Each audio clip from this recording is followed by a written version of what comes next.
এবার চিন্ময় কৃষ্ণদাস ব্রহ্মচারীর মুক্তি চেয়ে ফেসবুকে কড়া স্ট্যাটাস দিলেন কলামিস্ট ও গবেষক ফরহাদ মাঝার। চিন্ময়কে নিয়ে ২৬ নভেম্বর সামাজিক মাধ্যমে দেয়া এক দীর্ঘ স্ট্যাটাসের পর থেকেই আলোড়ন নেট দুনিয়ায়। কি লেখা ছিল সেই স্ট্যাটাসে?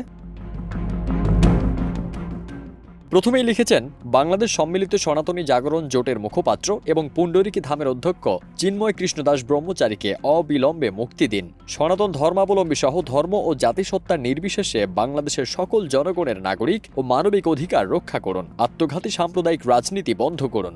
হিন্দু মানেই দিল্লির দালাল, বিজেপির এজেন্ট, হিন্দুত্ববাদী এ ধরনের ঘৃণাবোধক সাম্প্রদায়িক ট্যাগিং পরিহার করুন।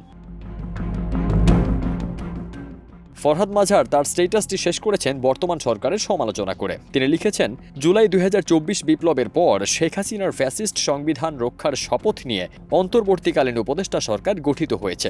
একদিকে গণঅভ্যুত্থানের স্পিরিট, অন্যদিকে তথাকথিত আইন ও সাংবিধানিকতার আওয়ামী ফাঁদ, উভয়ের টানাপোড়েনে পুরনো ফ্যাসিস্ট আওয়ামী রাষ্ট্রই আসলে কায়েম রয়েছে।